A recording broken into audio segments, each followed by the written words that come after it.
This video is sponsored by SPO Digital Marketing. So, more details, contact WhatsApp.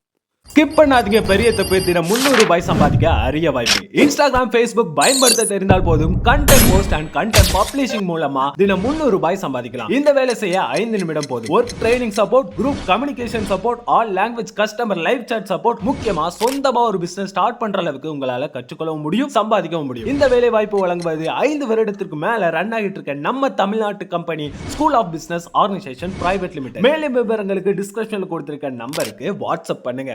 நம்ம இட்லி தோசைனாலே சாம்பார் சட்னி தான் செஞ்சு சாப்பிடுவோம். ஆனா இதை போல ஒரு கடையில் செஞ்சு சாப்பிட்டு பாருங்க. அடுத்த முறை இதுதான் செய்வீங்க. ஏன்னா அந்த அளவுக்கு நல்ல டேஸ்டா இருக்கும், ரொம்பவும் ஈஸியா இருக்கும். வாங்க ரொம்ப ஈஸியா எப்படி செய்யுதுன்னு பார்க்கலாம். இப்போ ஒரு குக்கர் வச்சுக்கலாமா. நான் பெரிய சைஸ் தக்காளி 4 தக்காளி எடுத்திருக்கேன். தக்காளி நல்லா பழமா எடுத்துக்கோங்க.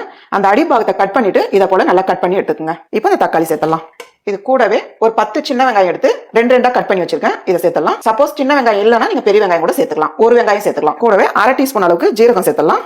1/4 டீஸ்பூன் அளவுக்கு மஞ்சத்தூள் சேர்த்துலாம். கூடவே 4 பச்சை மிளகா மீடியமான சைஸ்ல எடுத்துருக்கேன். உங்களுக்கு காரம் கம்மியா தேவைன்னா நீங்க 3 பச்சை மிளகா இல்ல 2 பச்சை மிளகா கூட எடுத்துக்கலாம். ஒரு 7 பல்லுக்கு பூண்டு சேர்த்துலாம். இது கூடவே வீட்டு குழம்பு மிளகாய் தூள் 1 டேபிள் ஸ்பூன் அளவுக்கு சேர்த்தலாம். 1/2 டீஸ்பூன் அளவுக்கு காஷ்மீர் மிளகாய் தூள். இது காரம் இருக்காது, கலருக்காக தான். நீங்க காஷ்மீர் மிளகாய் தூள் இல்லைன்னா நீங்க விட்டுடலாம். கூடவே தேவையான அளவு கொஞ்சமா உப்பு சேர்த்துக்கங்க. அப்புறம் தேவைப்பட்டா நம்ம சேர்த்துக்கலாம். இது கூடவே 2 கப் அளவுக்கு தண்ணி சேர்த்தலாம். தண்ணி சேர்த்துட்டு நல்லா கலந்து விட்டுருங்க.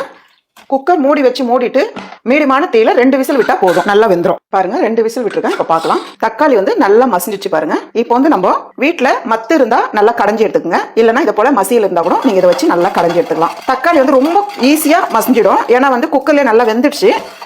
பாருங்க இந்த அளவுக்கு நல்லா மசிச்சு எடுத்துக்கோங்க. நம்ம சேர்த்திருக்க தண்ணி அப்படி இருக்கு பாருங்க. இது ஒரு பக்கமா அப்படியே இருக்கட்டும். இப்போ ஒரு கடாய் வச்சுக்கலாம். கடாய் சூடானதும் 1 டேபிள் ஸ்பூன் அளவுக்கு எண்ணெய் சேர்த்தலாம். 1/2 டீஸ்பூன் அளவுக்கு கடுகு உளுந்த பருப்பு சேர்த்துடலாம். கடுகு வெடிக்கும் போது ஒரு 5 சிட்டிக்கு அளவு பெருங்காயம் சேர்த்தலாம். கூடவே ஒரு 6 சின்ன வெங்காயம் நீளமா கட் பண்ணி வச்சிருக்கேன். இதையும் சேர்த்தலாம். வெங்காயம் சேர்த்து ஓரளவுக்கு நல்லா வதக்கிடுங்க. கூடவே கொஞ்சமா கருவேப்பிலை. பாருங்க வெங்காயம் இந்த அளவுக்கு நல்லா வதங்கிடணும். இப்போ இந்த டைம்ல நம்ம கடைஞ்சி வச்சிருக்க தக்காளி சேர்த்தலாம். கூடவே ஒரு 1/2 கப் அளவுக்கு தண்ணி எடுத்து குக்கர் கழுவி ஊத்திக்கலாம். நம்ம தக்காளி வேக வைக்கும் போதே தண்ணி கொஞ்சம் கூடுதலா தான் சேர்த்திருக்கோம். அதனால இப்போ ஒரு 1/2 கப் அளவுக்கு நம்ம தண்ணி சேர்த்திருக்கோம். கரெக்டான பதத்துல இருக்கு பாருங்க. இந்த தக்காளி கடையில் இந்த அளவுக்கு தண்ணியா தான் இருக்கணும், ரொம்ப கெட்டியாலாம் இருக்க கூடாது. நம்ம ஏற்கனவே உப்பு சேர்த்திருக்கோம். இப்போ ஒரு 1/4 டீஸ்பூன் அளவுக்கு உப்பு சேர்த்தலாம். நல்லா இந்த அளவுக்கு கலந்து விட்டுட்டு 1 நிமிஷத்துக்கு அப்படியே நம்ம மூடி வைக்கலாம். கொஞ்ச நேரம் கொதிக்கட்டும். பாருங்க 1 நிமிஷத்துக்கு மூடி வச்சிருக்கோம். நல்லா இப்ப கொதிக்குது பாருங்க. இந்த அளவுக்கு நல்ல ஒரு கொதி வர டைம்ல பாருங்க, இட்லி மாவா இருந்தாலும் இல்லைன்னா தோசை மாவா இருந்தாலும் கெட்டியா இருந்ததுன்னா கொஞ்சமா தண்ணி விட்டு நல்லா இந்த அளவுக்கு கரைச்சிடுங்க. கொஞ்சம் புளிப்பு மாவா இருந்தா ரொம்பவே நல்லா இருக்கும். இதுல ஒரு 1.5 கரண்டி அளவுக்கு இதை சேர்த்தலாம். இதை சேர்த்துட்டு நல்லா கலந்து விடுங்க. இந்த தக்காளி கடையிலுக்கு நீங்க இதை போல இட்லி மாவா இருந்தாலும் தோசை மாவா இருந்தாலும் இதை போல சேர்த்தீங்கன்னா டேஸ்ட் ரொம்பவே சூப்பரா இருக்கும். இட்லி கூட வச்சு சாப்பிடும் போது ரொம்ப அட்டகாசமா இருக்கும். தோசை மாவு சேர்த்து இந்த அளவுக்கு நல்லா கலந்துட்டு இது கூடவே கொஞ்சமா வெல்லம் சேர்த்துக்குங்க. நீங்க வெல்லம் சேர்க்கும் போது நல்லா இனிப்பு புளிப்பு எல்லாம் சேர்ந்த மாதிரி சட்னி ரொம்ப நல்லா இருக்கும். கலந்துட்டு மூடி வச்சுட்டு மீடியமான தீயில 2 நிமிஷம் கொதிச்சாலே போதும். 2 நிமிஷம் நம்ம மூடி வச்சிருக்கோம். பார்க்கலாம். பாருங்க ரொம்ப சிம்பிளான தக்காளி கடையில் ரொம்ப ஈஸியா ஆயிடுச்சு பாருங்க. வீட்டுல தக்காளி இருந்தாலே போதும், இட்லி தோசைக்கு சூப்பரான ஒரு சட்னி ரெடி பண்ணிடலாம். இதுக்கு மேல தண்ணியாவும் இருக்கக்கூடாது, இதோட கெட்டியாவும் இருக்கக்கூடாது. இந்த பதத்துல தான் இருக்கணும். கூடவே பொடியும் நறுக்குன கொத்தமல்லி. அவ்வளவுதாம்மா. நல்லா இட்லி தோசைக்கு வச்சு சாப்பிடுற மாதிரி ஒரு சூப்பரான தக்காளி கடையில் ரெடி.